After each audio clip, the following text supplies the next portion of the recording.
Pada kesempatan ini sebagaimana tadi sudah disampaikan bahwa kita akan bersama-sama mencoba mengenal satu gerakan rohani yang saat ini sudah sedang berkembang juga di wilayah kita Indonesia, yaitu mengenai gerakan Imam Maria, gerakan Maria dengan doa senakelnya.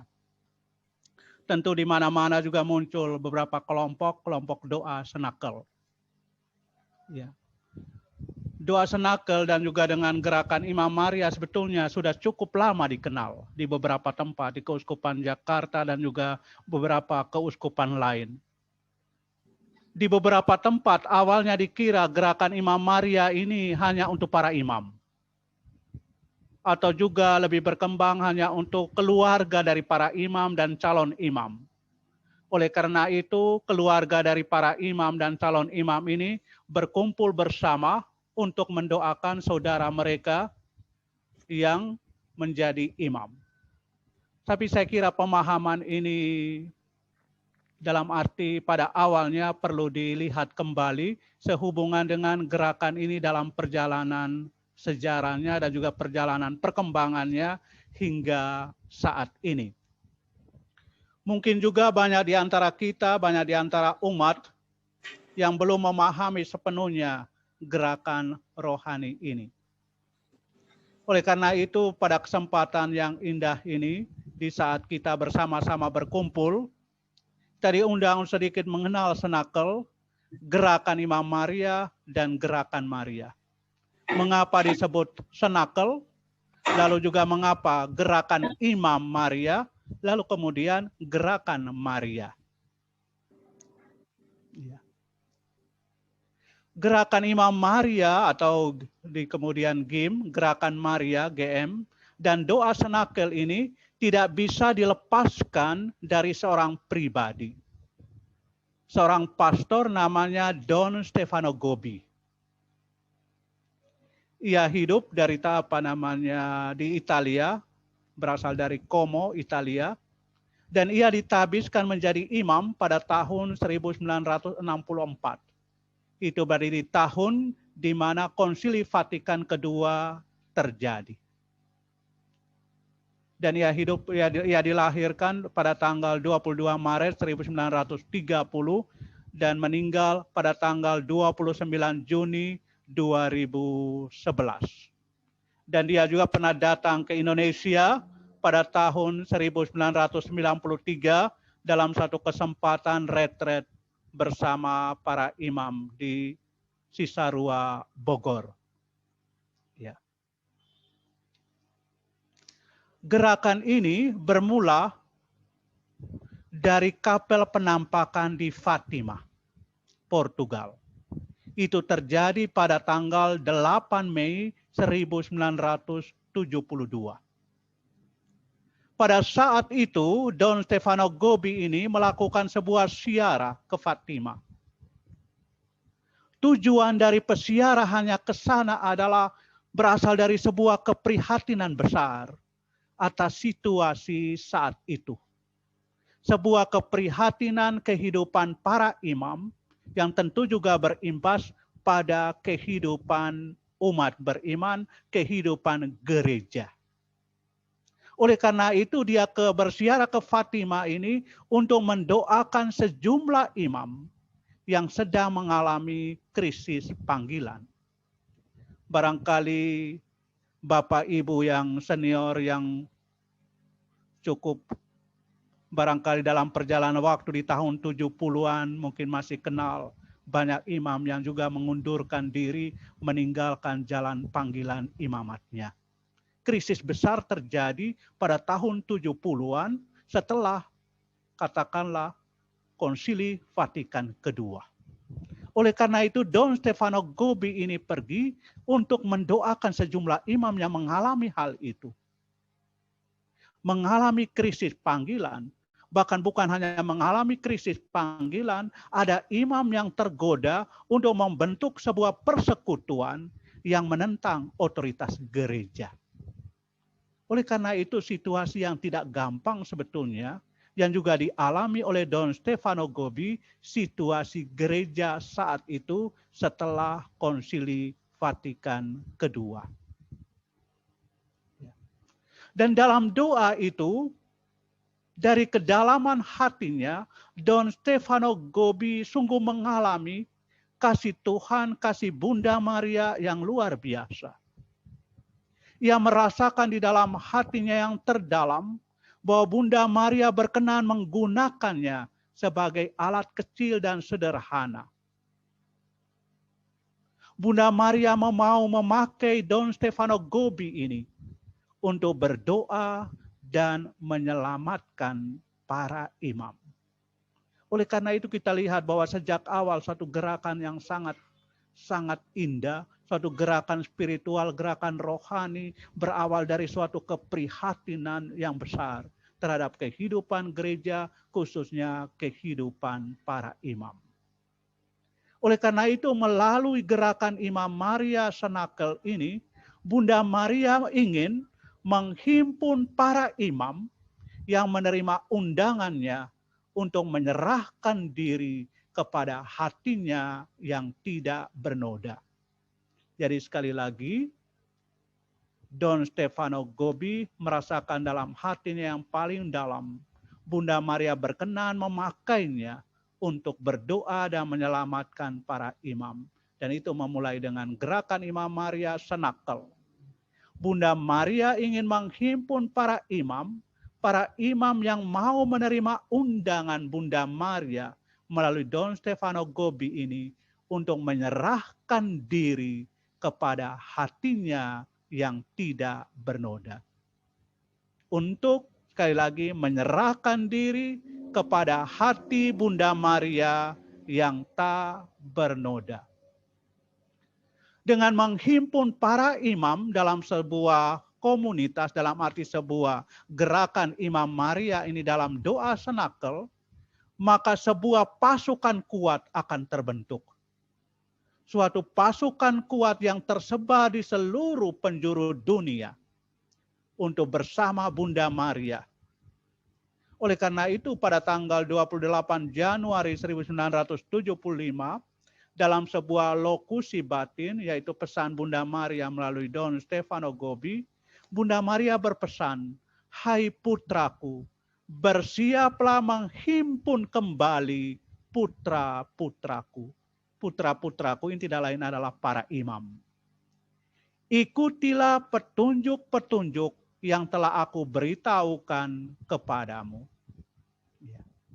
Jadi Don Stefano Gobbi, Bunda Maria minta supaya menghimpun kembali putra-putra imamnya. Yang tadi dikatakan sedang mengalami krisis panggilan, bahkan ada yang mau lebih jauh bertindak di luar dari apa yang diharapkan oleh Kristus dan gerejanya. Lalu dalam pesannya pada tanggal 30 Oktober 1975, Bunda Maria juga berpesan kepada Don Stefano Gobbi dalam lokusi batinnya, "Sudahkah kamu melihat bagaimana aku menempatkan dalam lorongmu imam-imam yang aku panggil untuk menyerahkan diri kepada hatiku yang tak bernoda? Putraku, tugasmu adalah menghimpun mereka semua kepadaku." Sekali lagi, melalui Don Stefano Gobbi, Bunda Maria mau menghimpun para imamnya untuk menyerahkan diri kepada hatinya yang tak bernoda. Dan dengan menyerahkan diri kepada hatinya yang tak bernoda, sebuah pasukan yang kuat terbentuk untuk juga membangun sebuah kehidupan iman yang mendalam, kehidupan gereja yang semakin kuat. Lalu melalui para imam, Bunda Maria juga mengundang umat beriman untuk menyerahkan diri juga kepada hatinya yang tidak bernoda. Oleh karena itu melalui Don Stefano Gobbi, Bunda Maria bukan hanya mau menghimpun para imam, tetapi juga kemudian dalam perjalanan waktu, ia juga mengundang umat beriman, biarawan, biarawati, untuk juga ambil bagian dalam sebuah gerakan rohani yang luar biasa ini. Maka dengan undangan juga untuk kaum awam dan juga biaran-biarawati, maka gerakan Maria pun terbentuk. Kalau gerakan Imam Maria, anggotanya tidak lain adalah para imam. Tapi dengan kaum awam dan juga biaran-biarawati ini juga ambil bagian dalam gerakan ini, maka disebut gerakan Maria. Bunda Maria mau membentuk pasukan yang lebih banyak lagi dan lebih kuat lagi untuk menghadapi tantangan dan godaan dan krisis iman yang begitu besar yang terjadi setelah Konsili Vatikan kedua. Ingat, Bunda Maria mau membentuk pasukan yang lebih banyak lagi, pasukan yang lebih kuat lagi, bukan hanya para imam, tetapi juga kaum beriman, biarawan, biarawati. Pada tanggal 13 Mei 1976, Bunda Maria berpesan khususnya berkenaan dengan gerakan Maria, di mana kaum beriman dan biaran-biarawati juga diundang untuk ambil bagian dalam arus gerakan rohani ini. Bunda Maria berpesan, lewat kamu para imam anggota gerakanku, kini terlaksanalah apa yang telah aku minta kepadamu. Kamu menyerahkan diri kepada hatiku yang tak bernoda dan menuntun jiwa-jiwa yang dipercayakan kepadamu untuk menyerahkan diri seperti yang aku inginkan ini. Lewat kamu para imam anggota gerakanku, kini terlaksanalah apa yang telah aku minta kepadamu.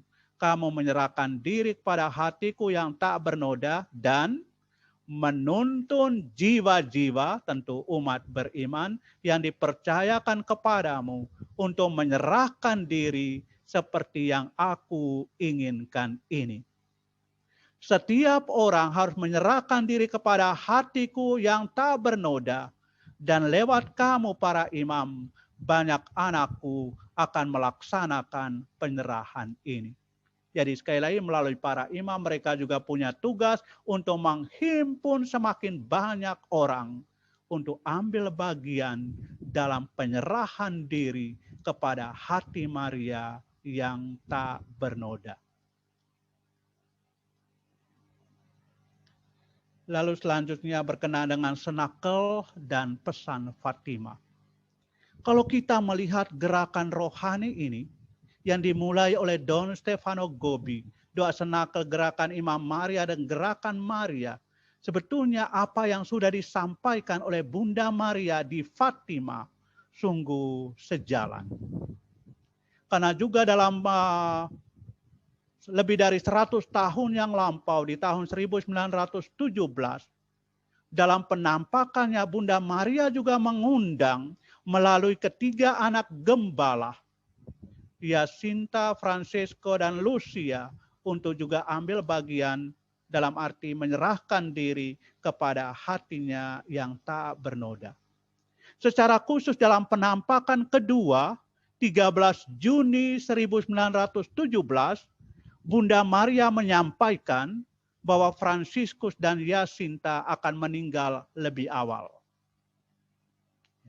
Mereka akan mati muda, bahkan masih anak-anak remaja, mereka harus meninggalkan dunia fana ini. Sedangkan Lucia akan hidup lebih lama di dunia. Mengapa Lucia akan hidup lebih lama di dunia? Karena ia diberi tugas khusus oleh Bunda Maria, yaitu membuat Bunda Maria dikenal dan dicintai. Selain membuat Maria dikenal dan dicintai, secara khusus lagi bahwa Lucia diberi tanggung jawab menyebarkan devosi kepada hati Maria yang tidak bernoda. Sekali lagi, menyebarkan devosi kepada hati Maria yang tidak bernoda. Oleh karena itu, apa yang sudah dimulai dengan gerakan Imam Maria dan juga dalam Don Stefano Gobbi itu sebetulnya juga sudah diminta oleh Bunda Maria kepada ketiga anak, khususnya yang menjadi tugas dan tanggung jawab dari Lucia. Dan kita tahu Lucia cukup lama hidupnya di dunia ini. Dia meninggal dalam usia yang sudah dalam usia cukup lanjut, 98 tahun. Ia meninggal pada tahun 2005 yang lalu. Ketika diberitahu bahwa dua sepupunya akan meninggalkan dia lebih awal, sebetulnya Lucia merasa sedih. Tetapi Bunda Maria menghiburnya dengan kata-kata yang juga sungguh sangat indah, yang juga menunjukkan kepada kita undangan untuk penyerahan diri kepada hati Maria yang tidak bernoda. Dan pada penampakan yang kedua itu, Bunda Maria juga menghibur Lucia dengan berkata, "Jangan takut, aku tidak akan meninggalkanmu. Hatiku yang tak bernoda akan menjadi tempat pengungsianmu dan jalan yang mengantar kepada Allah." Oleh karena itu kita lihat di sini bahwa undangan penyerahan diri kepada hati Maria yang tidak bernoda adalah cara jalan yang indah yang disiapkan oleh Bunda Maria sendiri untuk kita umat beriman. Hati Maria yang tak bernoda menjadi tempat pengungsian kita dan jalan yang mengantar kita kepada Allah. Dan saya kira suatu jalan yang pasti, jalan yang indah untuk membantu kita bagaimana bertumbuh di dalam iman, bertumbuh di dalam harapan di tengah situasi sulit, krisis kehidupan kita. Dengan devosi kepada hati Maria yang tak bernoda, kita ditolong. Lalu dalam penampakan ketiga, 13 Juli 1917, Bunda Maria kita tahu memperlihatkan neraka kepada ketiga anak itu. Kalian baru melihat neraka, kemana jiwa-jiwa para pendosa akan masuk ke sana. Untuk meluputkan mereka, Allah menghendaki adanya devosi kepada hatiku yang tidak bernoda di dunia. Jika mereka melakukan apa yang aku minta kepadamu, banyak jiwa akan diselamatkan dan mereka akan memiliki damai. Jadi di sini kita melihat satu aspek penting, yaitu kekuatan yang luar biasa, devosi kepada hati Maria yang tidak bernoda. Devosi kepada hati Maria yang tidak bernoda, penyerahan diri kita kepada hatinya. Jika kita melakukan apa yang diminta oleh Bunda Maria ini, banyak jiwa diselamatkan dan kita akan memiliki damai. Dalam artian kita diluputkan dari api neraka. Suatu kekuatan yang besar dalam kehidupan kita sebagai orang beriman Katolik. Lalu dalam kesempatan penampakan ketiga, 13 Juli 1917, Bunda Maria juga mengajarkan sebuah doa yang sangat indah. Yang sekarang selalu kita ulangi dalam doa rosario kita. Yaitu, ya Yesus yang baik, ampunilah segala dosa kami, selamatkanlah kami dari api neraka, hantarkan jiwa-jiwa ke dalam surga, terlebih jiwa yang sangat membutuhkan kerahiman-Mu. Ingat suatu doa yang luar biasa, doa mohon kerahiman Allah. Dan Bunda Maria mengajarkan ini. Ya Yesus yang baik, ampunilah segala dosa kami, selamatkanlah kami dari api neraka, hantarkanlah jiwa-jiwa ke dalam surga, terlebih jiwa-jiwa yang sangat membutuhkan kerahiman-Mu. Oleh karena itu, melalui hati Maria, kita dihantar kepada hati Yesus sendiri. Melalui Maria sampai kepada Yesus. Per Mariam ad Jesum. Dan doa ini juga menunjukkan kepada kita, hati Maria yang tak bernoda menjadi tempat pengungsian kita, tapi kita juga akan diantar, kita juga akan dibawa kepada hati Yesus sendiri. Kerahiman Allah, kerahiman ilahi. Lalu melalui Don Stefano Gobbi, Bunda Maria berpesan, di sepanjang jalan itu datanglah kepada Bunda surgawimu. Hatiku yang tak bernoda adalah tempat pengungsian yang menghimpun kamu semua dari segala penjuru untuk membawa kamu kepada Allah kerahiman dan Allah keselamatan. Jadi kita lihat di sini apa yang disampaikan oleh Bunda Maria melalui Don Stefano Gobbi, pesannya ini juga sejalan selaras dengan apa yang disampaikan oleh Bunda Maria di Fatima melalui ketiga anak gembala tadi, Lucia, Franciscus, dan Yasinta. Di sepanjang jalan itu datanglah kepada Bunda surgawimu. Hatiku yang tak bernoda adalah tempat pengungsian yang menghimpun kamu semua dari segala penjuru untuk membawa kamu kepada Allah kerahiman dan Allah keselamatan. Kita saat ini juga berhimpun untuk bersama-sama mau mendengarkan dan juga mau menghayati suatu undangan untuk penyerahan diri kita kepada hati Maria yang tak bernoda. Saya percaya Bunda Maria menghimpun kita semua dari segala penjuru Indonesia ini untuk bersama-sama menyadari betapa Allah sungguh mencintai kita. Dia mau membawa kita semua kepada Allah kerahiman dan Allah keselamatan. Itu pesannya Lokusi Batin pada 13 Mei 1981. Selanjutnya berkenaan dengan praktek doa senakel. Ada 5 hal yang barangkali juga menjadi penuntun bagi kita untuk melakukan praktek doa senakel. Sehubungan dengan praktek doa senakel ini, Anda juga bisa, tentu mungkin ada yang sudah memiliki buku doa senakel Gerakan Imam Maria. Ya, seri MCI nomor 53 yang diterbitkan oleh Marian Center Indonesia. Tentu Anda bisa membaca dan juga mempraktekkan di sana penuntun yang sederhana yang bisa kita pakai. Tapi pada kesempatan saya ingin menyampaikan 5 hal ini barangkali juga menjadi bantuan bagi kita. Hal pertama adalah doa mohon kekuatan Roh Kudus. Kita tahu Maria adalah mempelai Roh Kudus. Melalui Maria, roh kasih ilahi dicurahkan ke dalam diri kita secara melimpah-limpah dari Bapa dan Putra. Kita tahu juga Maria adalah mempelai Roh Kudus dan ketika Maria menerima kabar gembira dari malaikat Tuhan, ketika Bunda Maria bertanya kepada malaikat itu, bagaimana hal itu mungkin terjadi karena aku belum bersuami.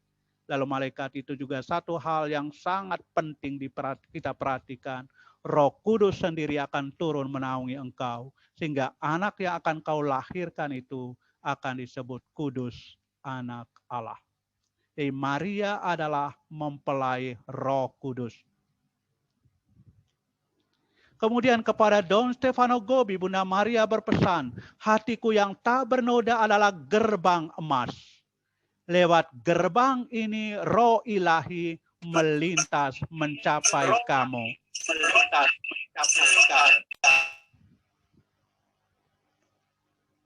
Hatiku yang tak bernoda adalah gerbang emas.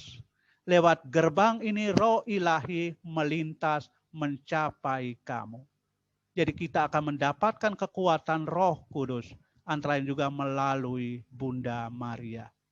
Maka aku mengundang kamu untuk sering mengulangi, datanglah Roh Kudus, datanglah dengan kekuatan perantaraan hati Maria yang tak bernoda, mempelaimu yang terkasih.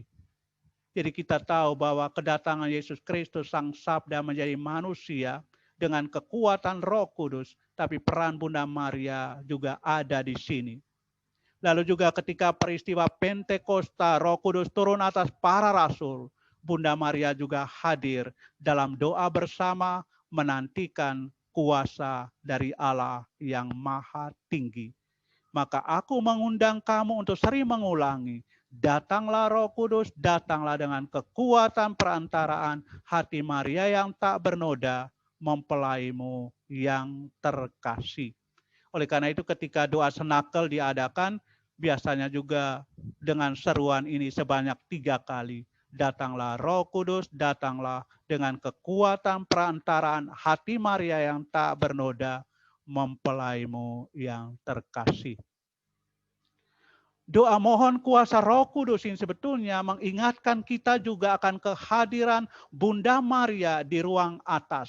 Di ruang atas itu cenakulum di Yerusalem.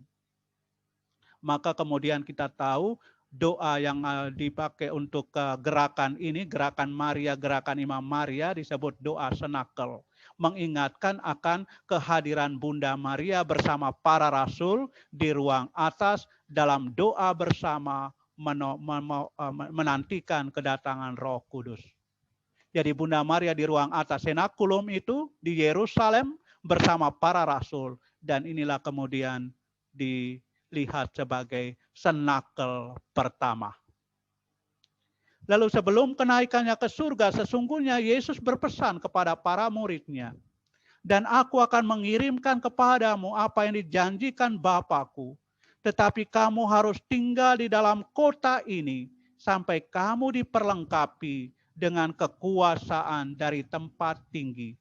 Dilengkapi dengan kekuasaan dari tempat tinggi adalah kuasa Roh Kudus. Dalam Lukas 24 ayat 49. Kemudian dalam Kisah Para Rasul bab 1 ayat 4, pada suatu hari ketika ia makan bersama dengan mereka, ia melarang mereka meninggalkan Yerusalem dan menyuruh mereka tinggal di situ menantikan janji Bapa. Dan janji Bapa kuasa Roh Kudus. Dan para rasul melaksanakan perintah Yesus ini supaya mereka tetap tinggal di kota Yerusalem. Maka kembalilah rasul-rasul ke Yerusalem dari bukit yang disebut Bukit Zaitun, dan Bukit Zaitun adalah tempat Yesus terangkat ke surga, yang hanya seperjalanan Sabat jauhnya dari Yerusalem. Setelah mereka tiba di kota itu, naiklah mereka ke ruang atas tempat mereka menumpang. Mereka semua bertekun dengan sehati dalam doa bersama-sama dengan beberapa perempuan serta Maria ibu Yesus dan saudara-saudara Yesus. Dan ini seringkali juga dilihat bahwa Bunda Maria bersama dengan para rasul di ruang atas senakulum ini, selain senakel pertama juga novena Pentakosta yang pertama diadakan, di mana Bunda Maria bersama para rasul bertekun sehati dalam doa untuk menantikan janji Bapa kuasa Roh Kudus. Ini hal pertama yang berkenaan dengan poin penting dalam doa senakel. Yang kedua, berdoa rosario.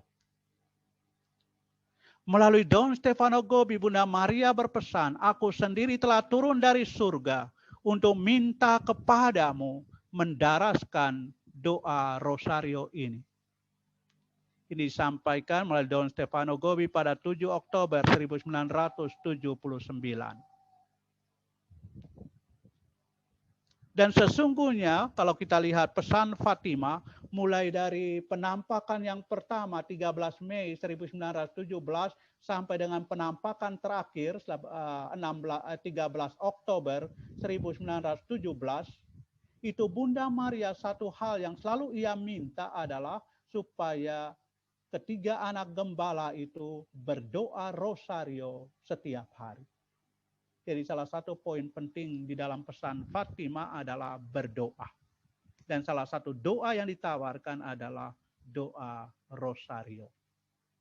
Doa rosario memiliki kekuatan yang luar biasa. Dan kita tahu dalam perjalanan sejarah, bagaimana kekuatan doa rosario membawa kemenangan yang istimewa. Salah satunya yang barangkali Bapak Ibu mungkin tahu, yaitu peristiwa Lepanto. Di saat ada pertempuran antara pasukan Turki dan pasukan Kristen Eropa. Dari segi jumlah pasukan dan juga kekuatan persenjataan, sebetulnya pasukan Turki Muslim jauh lebih kuat. Tapi Paus Pius kelima saat itu dengan sangat berani mengatakan, kita punya satu senjata yang luar biasa. Oleh karena itu ia meminta umat Katolik seluruh Eropa, umat Kristiani untuk bersama-sama berdoa rosario. Dan hasil akhir kita tahu dalam pertempuran 7 Oktober 1571 pasukan Kristen Eropa memenangkan pertempuran itu.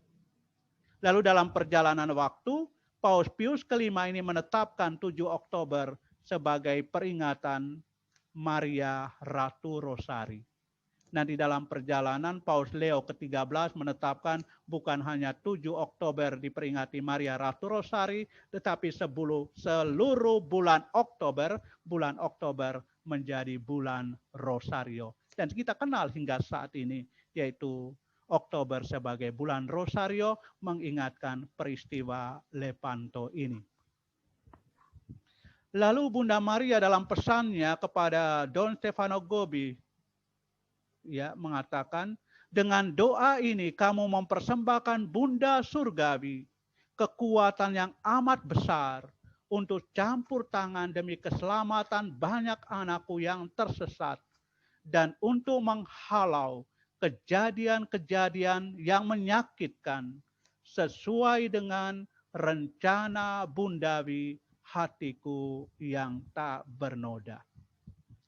Jadi Bunda Maria juga menegaskan melalui Don Stefano Gobbi berkenaan dengan kekuatan doa rosario. Bahwa dengan berdoa rosario ini, kamu mempersembahkan kepada Bunda Maria sebuah kekuatan yang amat besar untuk campur tangan Bunda Maria demi keselamatan banyak orang yang tersesat dan juga untuk menghalau kejadian-kejadian yang menyakitkan dan tentu sesuai dengan rencana ilahi Bunda Maria hatinya yang tak bernoda. Lalu aspek ketiga adalah berdoa untuk Paus. Kesatuan kita dengan Paus dan ketaatan pada magisterium itu sungguh penting. Karena itulah juga dasar gereja yang paling hakiki. Nanti ada dalam doa penyerahan, dalam doa senakel, ada juga satu poin yang juga diungkapkan dalam rumusan doa penyerahan itu adalah bahwa ketaatan pada magisterium itulah dasar gereja yang paling hakiki. Oleh karena semua umat beriman Kristiani harus mendengarkan apa yang menjadi kuasa mengajar gereja, dalam istilah teologi disebut magisterium, kuasa mengajar gereja, menjadi landasan pegangan kita. Karena gereja Katolik adalah gereja yang satu, kudus, Katolik, dan apostolik. Lalu dalam pesannya melalui Don Stefano Gobbi, Bunda Maria mengingatkan, untuk memandulkan karya penebusan Sang Putra, musuhku telah berusaha menyuramkan gereja dengan kesesatan yang telah menyusup ke jantung hatinya.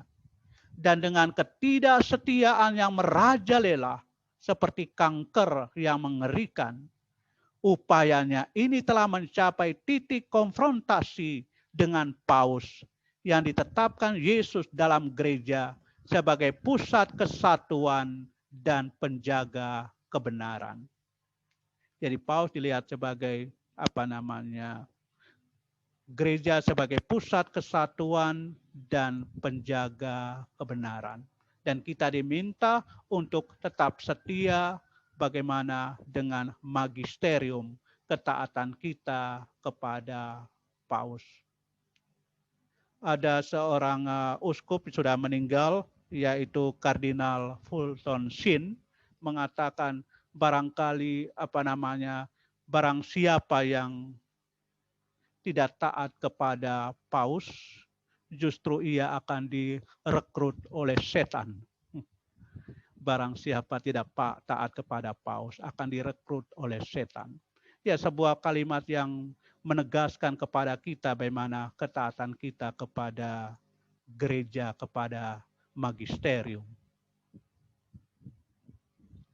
Lalu dalam penampakan ketiga di Fatima 13 Juli 1917, Bunda Maria menyampaikan bahwa paus akan sangat menderita. Lalu Yasinta, salah satu orang yang mendapatkan juga penglihatan itu, penglihatan khusus mengenai paus. Pada suatu kesempatan ia memanggil Lucia dan berkata, "Apa kamu tidak melihat paus?" Yasinta lalu berkata, "Aku melihat paus dalam sebuah rumah yang sangat besar, berlutut di hadapan sebuah meja, dengan tangan menutupi wajahnya sambil menangis. Di luar rumah ada banyak orang. Beberapa orang melemparinya dengan batu, yang lain menghinanya. Paus yang malang, kita harus banyak berdoa baginya." Jadi Yasinta mempunyai devosi khusus untuk juga mendoakan paus di saat-saat sisa kehidupannya setelah peristiwa penampakan di Fatima. Lalu yang keempat, mendengarkan pesan Bunda Maria atau disebut juga dengan buku biru.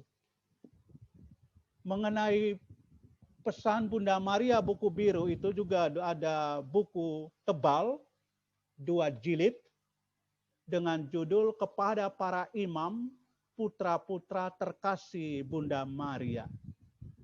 Buku ini juga diterbitkan oleh Marian Center Indonesia.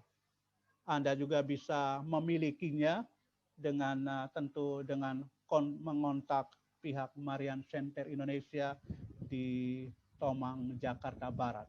Terjemahan Indonesia itu ada 2 jilid, jadi cukup tebal kalau dibagi 2 jilid, tapi di tempat lain hanya 1 jilid. Tapi disebut dengan buku biru. Buku biru ini kepada para imam, putra-putraku terkasih Bunda Maria, sebetulnya kita dibantu untuk lebih mengenal gerakan rohani Marial ini. Apa yang menjadi tujuan, apa yang menjadi dasarnya, dan juga pesan-pesan indah bagaimana menyerahkan diri kepada hati Maria yang tidak bernoda. Dan Bunda Maria menghendaki agar para imam, biarawan, biarawati, dan kaum beriman awam ambil bagian dalam gerakan ini dan berdoa senakel. Ada banyak nasihat dan juga banyak pesan yang disampaikan bagaimana seharusnya kita hidup sebagai putra-putri Bunda Maria, dan juga dengan mendengarkan pesan Bunda Maria yang kita ditolong untuk bertumbuh dalam iman yang semakin mendalam. Dan dengan cara itu, mereka bertumbuh dalam iman, harapan, dan kasih melalui penyerahan diri mereka kepada hati tak bernoda Maria.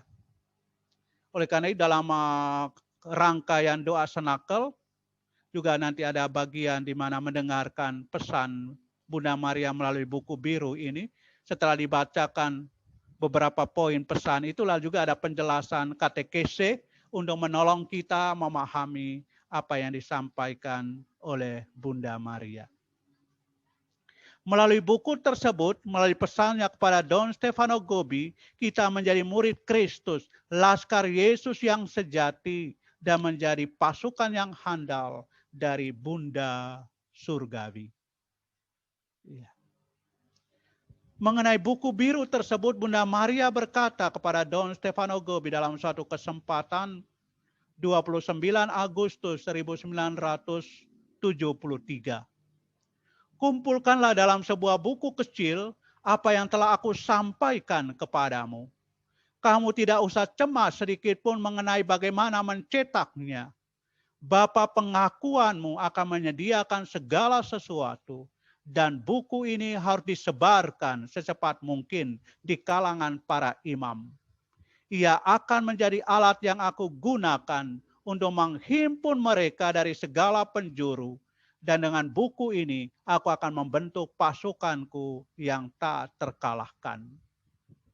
Jadi buku ini juga membantu bagaimana para imam dan tentunya baik kita umat beriman, biaran-biarawati untuk menjadi pasukan Bunda Maria yang tak terkalahkan.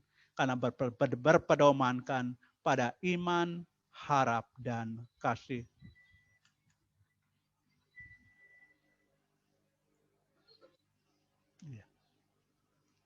Lalu kelima, doa penyerahan kepada hati tak bernoda Maria. Melalui doa senakel, kita semua sesungguhnya diundang untuk menyerahkan diri kepada hati Maria yang tidak bernoda.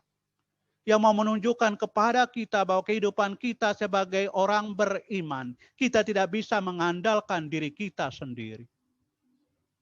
Tentu kita mengandalkan kekuatan Allah, kekuatan Yesus.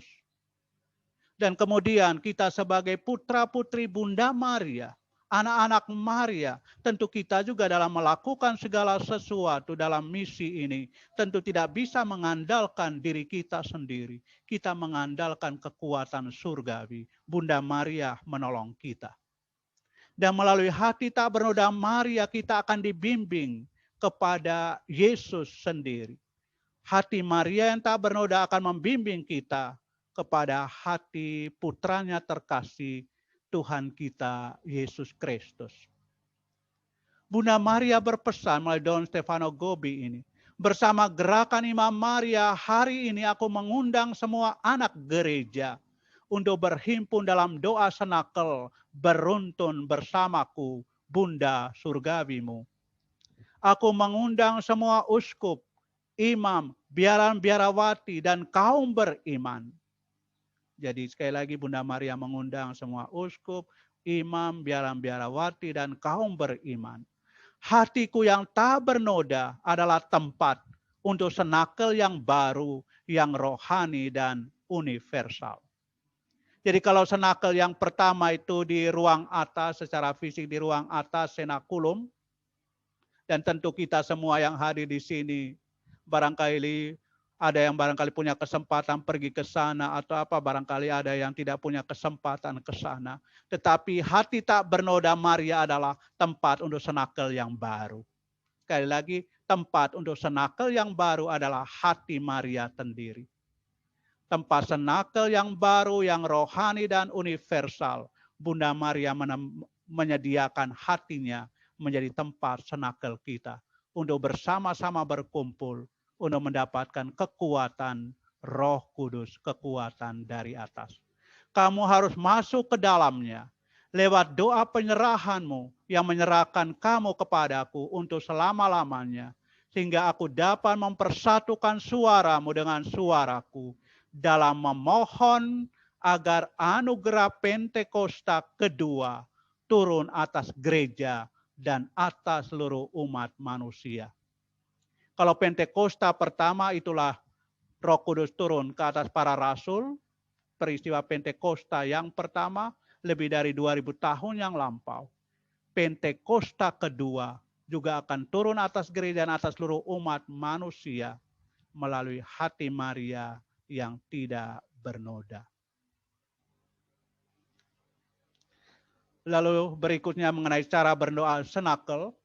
Tadi saya tunjukkan berkenaan dengan doa senakel gerakan Imam Maria. Sebetulnya dalam buku itu terbitan Marian Center memberikan kepada kita suatu pedoman, penuntun. Ada 3 pilihan. Pilihan pertama doa senakel dengan pentakhtaan sakramen Maha Kudus dan Ekaristi. Itu yang lebih meriah dan tentu butuh waktu panjang, kurang lebih dari pengalaman kira-kira 2 jam. Lalu doa senakel dengan pentakhtaan sakramen Maha Kudus tanpa Ekaristi. Lalu yang ketiga, yang sederhana, doa senakel tanpa pentakhtaan sakramen Maha Kudus dan Ekaristi. Pilihan ketiga ini, di mana doa senakel di luar Ekaristi dan pentakhtaan sakramen, dapat kita lakukan secara pribadi. Atau juga bersama-sama dalam keluarga atau beberapa keluarga untuk berkumpul. Atau dalam lingkungan atau dalam komunitas. Kita bisa berdoa bersama doa senakel. Pilihan pertama dan kedua tentu membutuhkan kehadiran seorang imam. Atau pilihan kedua sekurang-kurangnya seorang diakon yang juga membantu membimbing kita berkenaan dengan pentakhtaan sakramen Maha Kudus. Di dalam prakteknya, imam yang hadir juga melayani pengakuan dosa yang biasanya dilakukan pada saat doa rosario. Di dalam rangkaian acara doa senakel ada bagian doa rosario. Biasanya imam yang hadir juga pergi ke ruang pengakuan untuk melayani barangkali ada umat yang mau mengaku dosa. Karena juga berkenaan dengan permintaan untuk juga pada Sabtu pertama, yaitu berkaitan dengan pengakuan dosa. Lalu sesungguhnya kalau kita melihat undangan Bunda Maria berkenaan dengan penyerahan kepada hati Maria yang tak bernoda, sesungguhnya dalam praktek kesalehan kita sebagai orang Katolik bukanlah hal yang baru. Sebetulnya penyerahan kepada Bunda Maria atau mohon bantuan doa Bunda Maria terungkap dalam praktek kehidupan iman Katolik. Misalnya saja setelah penerimaan sakramen perkawinan, setelah penerimaan sakramen imamat, pengucapan kaul-kaul kebiaraan dan kesempatan-kesempatan lainnya, ya, pasangan yang baru menikah, imam-imam baru, biara-biarawati yang mengucapkan kaul itu lalu pergi ke menghadap Bunda Maria, berdoa depan patung Bunda Maria, menyerahkan diri kepada Bunda Maria. Mohon doanya. Oleh karena itu sebetulnya doa senakel ini antara lain juga mengingatkan kita kembali akan saat-saat indah yang kita lakukan saat kita menerima sakramen-sakramen penting dalam gereja atau peristiwa-peristiwa penting dalam kehidupan kita sebagai orang beriman. Selanjutnya untuk memahami gerakan rohani ini dan praktek doa senakel, beberapa buku barangkali pantas Anda miliki yang tadi sudah, yang barangkali yang tadi belum saya tunjukkan adalah Gerakan Imam Maria Selayang Pandang. Dan justru ini adalah seri MCI, Marian Center Indonesia, seri yang pertama, yaitu Gerakan Imam Maria Selayang Pandang. Dan ini diberi penjelasan secara lebih lengkap berkenaan dengan Gerakan Imam Maria Senakel ini. Lalu kemudian doa senakel Gerakan Imam Maria seri MCI yang ke-53 ini menjadi penuntun bagi kita bagaimana mempraktekkan doa senakel.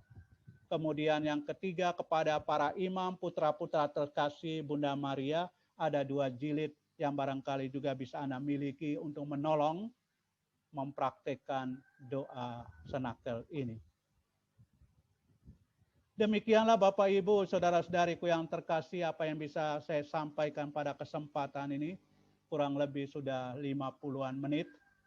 Semoga gerakan Imam Maria dan gerakan Maria dengan doa senakelnya semakin berkembang luas. Dan tentu jika di Jakarta dan sekitarnya sudah berkembang dan tentu akan semakin berkembang. Apa dekat dengan Marian Center Indonesia yang bisa juga menolong dalam perjalanan waktu untuk juga mempraktekkan dan memperdalam berkenaan dengan doa senakel. Saya akan tutup presentasi saya ini dengan mengutip apa yang disampaikan oleh Bunda Maria kepada Don Stefano Gobi dalam sebuah retret para imam di Cisarua Bogor saat kunjungannya ke Indonesia. Ia antara lain mengatakan, tinggalkan senakel ini dengan penuh sukacita. Kembalilah ke rumahmu dalam damai dan jadilah rasul-rasul gerakanku ini di setiap penjuru negeri yang besar ini. Dan tentu saya juga berharap kita yang saat ini berkumpul pada kesempatan ini juga meninggalkan pertemuan kita bersama ini dengan penuh sukacita. Kita yang saat ini dari rumah tentu tetap tinggal di rumah dan tentu akan menjadi rasul-rasul dari gerakan Maria ini, gerakan rohani. Dan di setiap penjuru negeri yang besar ini, dan saya dengar ada yang dari Surabaya, dari Manado, dari mana-mana, saya kira kita diutus untuk meneruskan apa yang diharapkan oleh Bunda Maria, menjadi rasul-rasulnya yang semakin kuat dan berkembang dalam kehidupan. Dia juga kemudian melanjutkan, bersama kamu dan bersama orang-orang yang kamu kasihi, serta kaum beriman yang dipercayakan pada reksa pastoralmu, aku hari ini memberkati seluruh Indonesia. dan gereja yang hidup menderita dan bekerja di sini, supaya putraku Yesus dapat menganugerahkan pada semua orang karunia kasih-Nya, karunia hidupnya, karunia damainya. Saya kira ini juga suatu pesan yang luar biasa, yang meneguhkan, yang menguatkan kita, bahwa gereja di Indonesia ini memang hidup tapi juga menderita, banyak mengalami kesulitan, tapi kita tidak usah takut. Bunda Maria mendoakan kita dan menghantar kita kepada Yesus, dan Yesus akan menganugerahkan kepada kita karunia kasih-Nya, karunia hidupnya, karunia damainya untuk kita semua dimanapun kita berada. Demikian Bapak Ibu, sekian dan terima kasih. Tuhan memberkati. Bunda Maria mendoakan kita. Terima kasih Romo Buyung untuk pencerahannya tentang doa senakel yang luar biasa, sangat mendetail. Di chatroom saya lihat belum ada pertanyaan, mungkin ada Bapak Ibu yang mau bertanya langsung dengan Romo, kita kasih kesempatan. Mohon maaf, tadi laptop saya blank, harusnya saya membacakan ini di awal, jadi saya selingin sebentar. Saya ingin membacakan sedikit tentang Romo ya. Romo Buyung, nama lengkapnya Steve Buyung Florianus Okarem. Biasa disapa dengan Romo Buyung. Romo Buyung lahir di Maumere 30 Juli 1967. Masuk Biara Karmel 20 Juli 1986. Beliau kuliah filsafat teologi di STFT Widya Sasana Malang tahun 1987 sampai 1994. Dan tahbisan imam pada 3 Oktober 1994.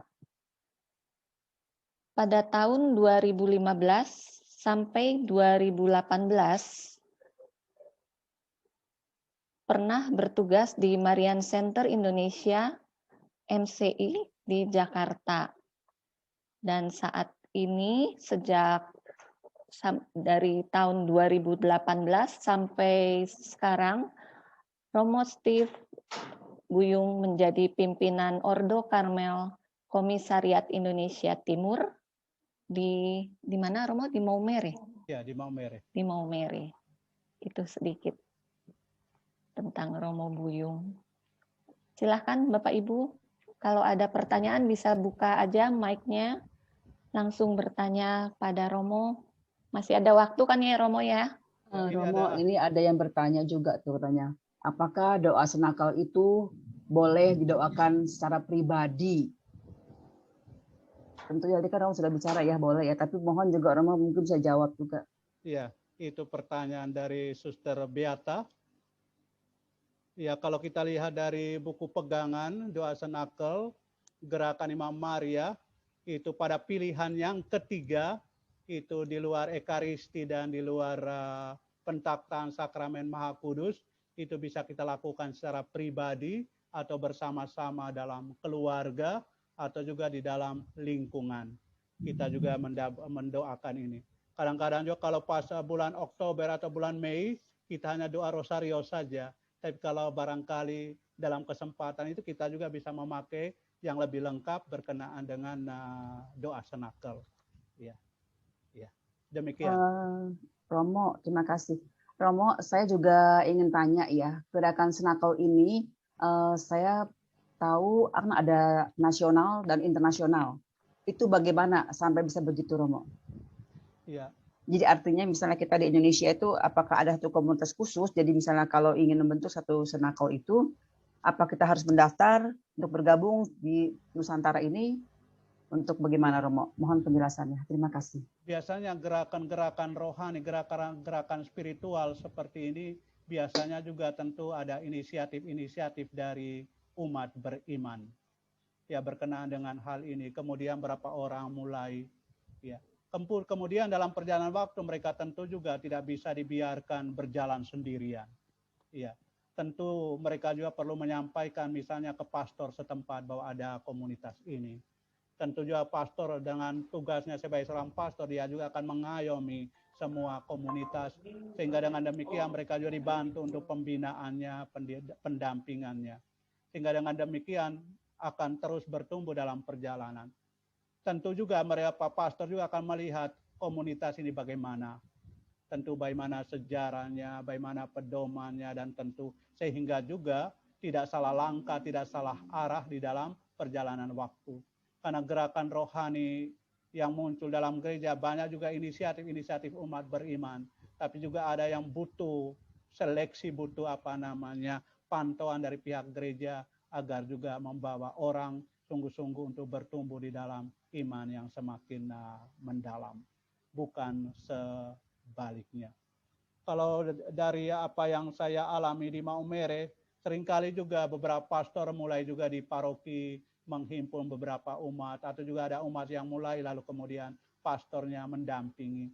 Dan pada akhirnya dalam perjalanan waktu sekarang ini sudah semakin banyak komunitas yang berada di paroki di wilayah keuskupan Maumere.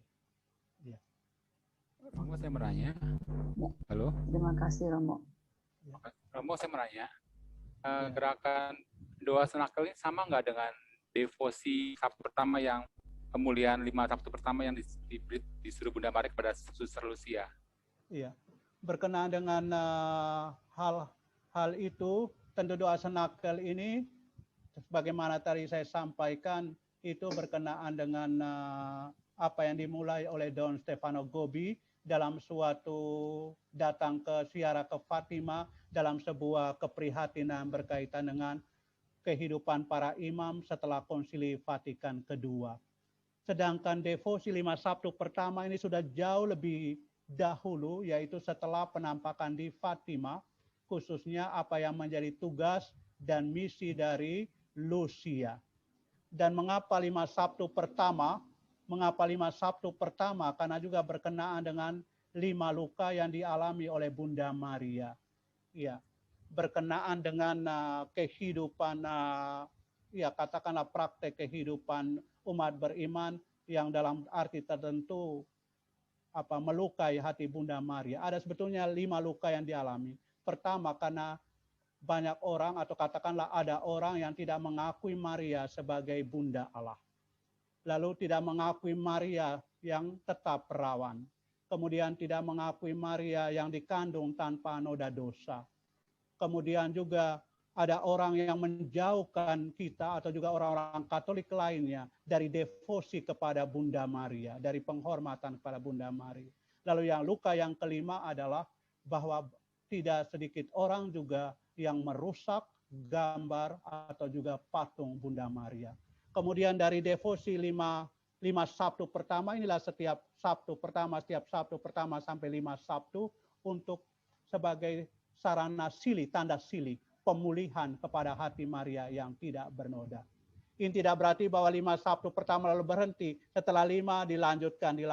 Itu adalah suatu devosi sepanjang tahun setiap bulan Sabtu pertama. Hanya hitungnya 555 karena berkenaan dengan 5 luka yang dialami oleh Bunda kita, Bunda Maria, dengan 5 aspek tadi. Iya. Demikian Bapak, ya. Romo, ada lagi misalnya ini kan Romo, kalau untuk doa senakel yang saya tahu dari buku itu kan harus sebagai patokan utama rosarionya itu harus ada wujud khusus yang diminta oleh Pastor Gobbi. Seperti misalnya untuk pertama kita khususkan untuk Bapak Suci dan tugas kegembalaannya, untuk Bapak Uskup dan tugas kegembalaannya di keuskupan. Lalu untuk pengudusan para imam, para suster, biarawan, serta untuk bruder dan para karya pelayanan mereka. Terus untuk keluarga-keluarga Katolik. Dan kelimanya untuk mohon panggilan hidup rohani dalam gereja dan Pastor Gobbi dalam perkembangan senakel di seluruh dunia. Itu wajibkah Romo untuk setiap doa senakel kita mengintensikan misalnya peristiwa pertama untuk Bapak Suci, peristiwa kedua untuk Uskup. Demikian Romo. Ya.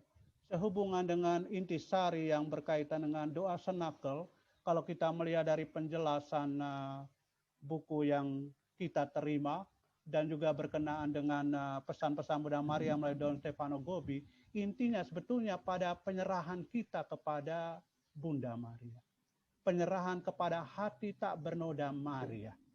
Itu inti yang sebetulnya harus menjadi berkaitan dengan senakel penyerahan diri kita pada hati Maria yang tak bernoda. Kemudian juga kita lakukan dengan mohon kedatangan Roh Kudus, lalu juga doa rosario, mendengarkan pesannya, dan kemudian berdoa untuk paus, dan pada akhirnya berpuncak pada suatu penyerahan diri kita pada hati Maria tak bernoda.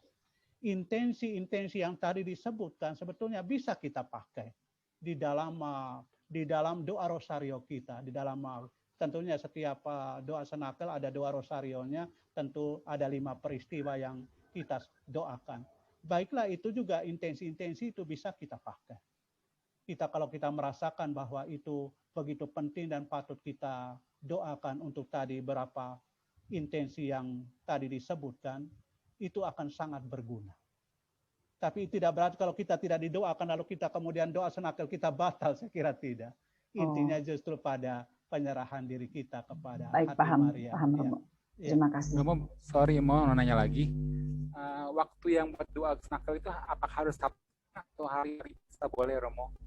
Dan keduanya, yang kayak seperti lokus yang pada Pastor Gobbi, apakah sudah diakui oleh gereja atau gimana? Iya. Itu aja, Romo. Iya.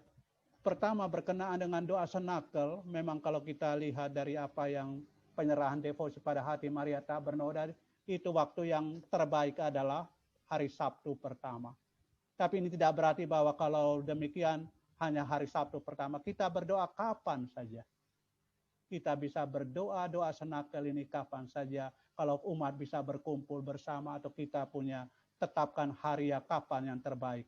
Kalau kita, dari saya ikuti waktu saya di Jakarta itu ada yang doa senakelnya hari Kamis, ada yang doa senakelnya hari Rabu, ada yang Sabtu pertama doa senakel. Jadi bukan soal apa, tapi kalau kita lihat waktu terbaik adalah devosi berkenaan dengan Sabtu pertama, karena berkenaan juga Sabtu Maria.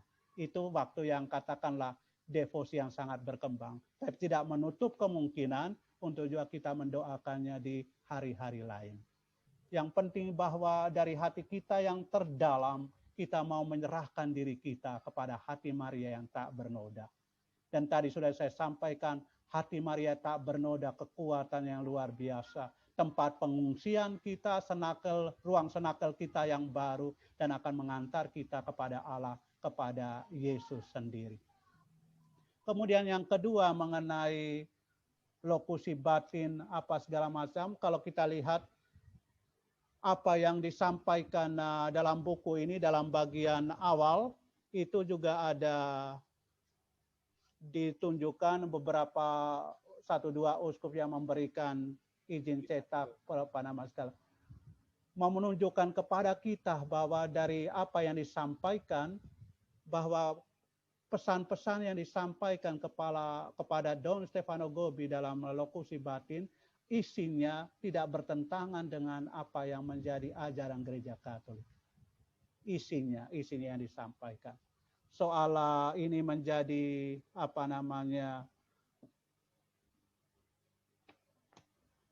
dalam perjalanan waktu berkenaan dengan pengakuan resmi, dengan pernyataan resmi dari gereja Katolik mengenai lokusi batin, itu memang belum ada, tapi dari 1-2 uskup yang memberikan imprimatur, dan juga tentu setelah mereka mendengarkan apa yang menjadi isinya, itu tidak bertentangan dengan ajaran gereja Katolik.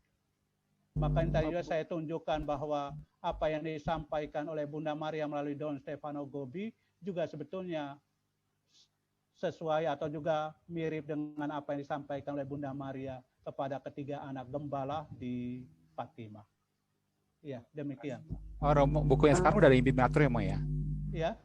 Buku sekarang udah ada imprimaturnya ya? Soalnya Kalau saya punya buku itu yang dulu saya punya ini 20 tahun lalu belum ada. Kalau terjemahan Indonesia itu belum ada imprimatur dari Uskup Indonesia, tapi ini terjemahan dari ada edisi Inggris, itu ada juga dari Uskup Dubuk. Itu yang kalau kita lihat dari itu. Jadi kalau kita melihat bahwa ada 1-2 uskup yang memberikan imprimatur, tentu mereka akan mendengarkan apa yang menjadi pesannya, isinya untuk kita. Dalam terjemahan Indonesia belum ada imprimatur dari salah satu uskup Indonesia, Iya, saya tapi juga dari dulu terjemahan yang dipakai. Ya, saya juga punya buku dulu begitu, belum ada imprimatur ya, 20 tahun lalu ada saya punya. Jadi buku nge-stable itu tipis. Terima kasih. Ya. Silahkan Indri, ada pertanyaan di chat? Itu saya pertanyaan dari Ibu Ansila Murdiastuti. Tadi sekilas disebutkan, apalagi setelah Konsili Vatikan kedua, ada apa dengan Konsili Vatikan kedua? Gitu Romo pertanyaannya. Ya. Mama belum. Kalau kita melihat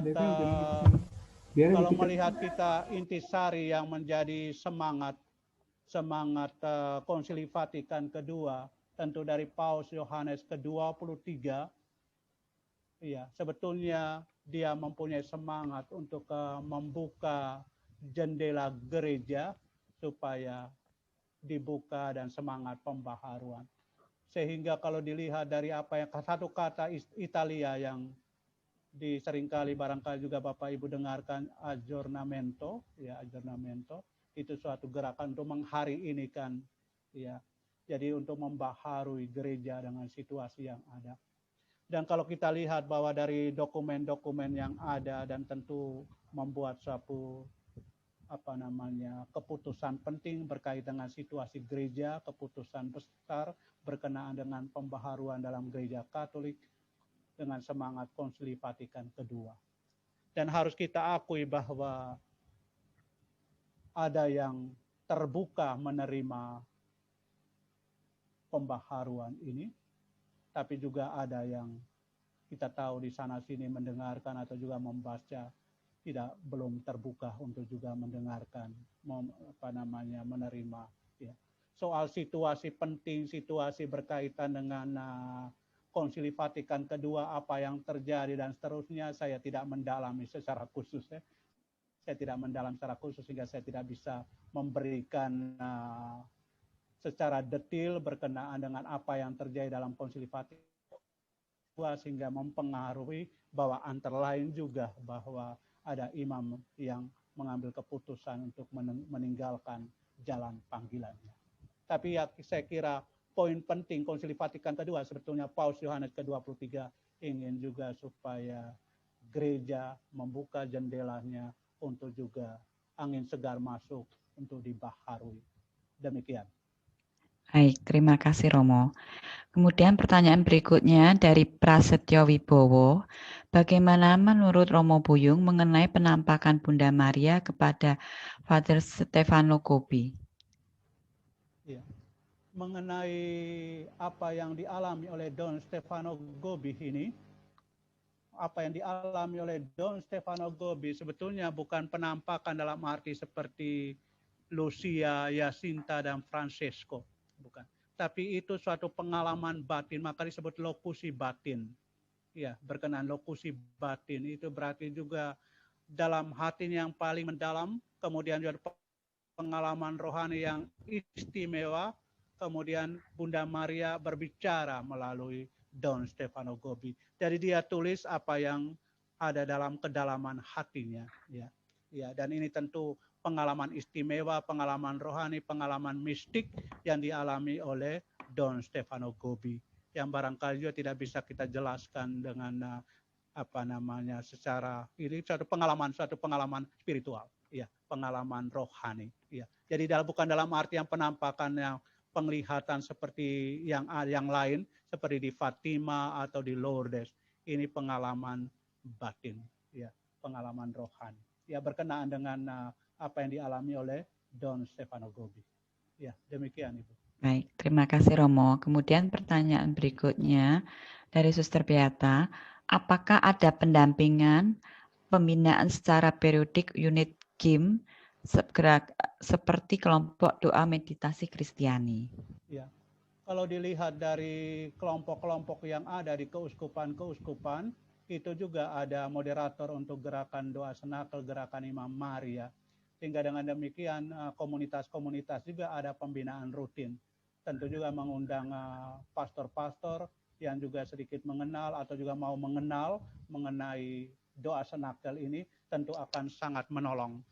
Kalau kita lihat misalnya saja Keuskupan Surabaya, itu Puspita Surabaya, itu juga mempunyai kelompok komunitas doa senakel gerakan Imam Maria ini. Sehingga saya kira di Surabaya juga tentu bisa meminta bantuan dari Puspita berkenaan dengan doa senakel gerakan Imam Maria. Di Jakarta saya kira jauh lebih mudah karena juga ada Marian Center, banyak buku senakel dan tentu berkenaan dengan senakel ini diterbitkan oleh Marian Center Indonesia. Tentu juga di keuskupan-keuskupan lain, Bandung, Bogor, sejauh yang saya tahu dulu juga saya pernah pergi ke Bandung dan Bogor untuk juga membantu dalam kaitan dengan pembinaan komunitas doa senakel. Ya. Kemudian juga keuskupan di luar Jawa, antara juga Maumere dan juga keuskupan lain sudah mulai bertumbuh dan berkembang.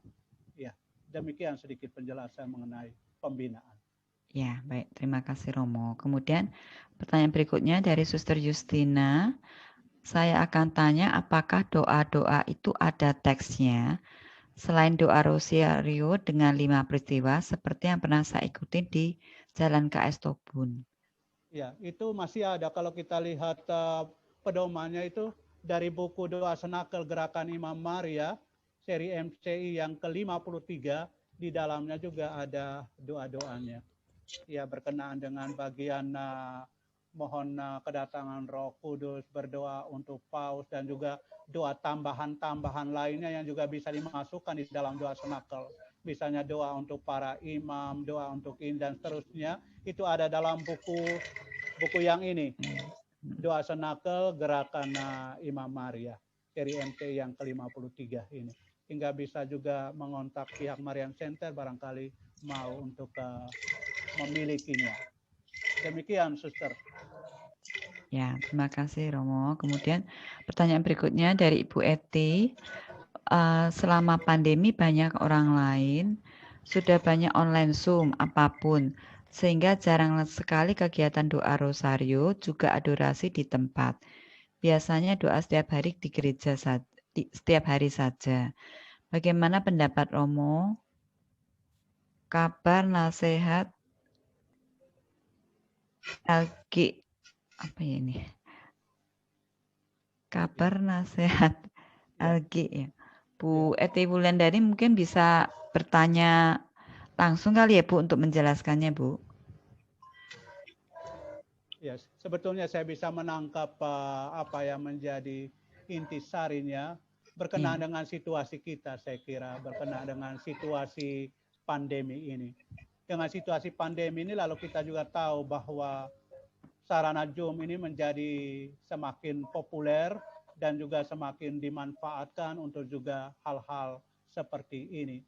Sehingga akibatnya juga bahwa pertemuan-pertemuan langsung misalnya ke tempat adorasi, ke lingkungan berdoa Rosario atau kegiatan doa senakel kan mungkin juga mengalami banyak kesulitan. Hal ini bisa dimengerti karena juga orang masih katakanlah dalam situasi darurat ini, ada yang berani pergi untuk keluar, ada yang masih takut untuk keluar dari rumah karena situasi khusus berkaitan dengan pandemi.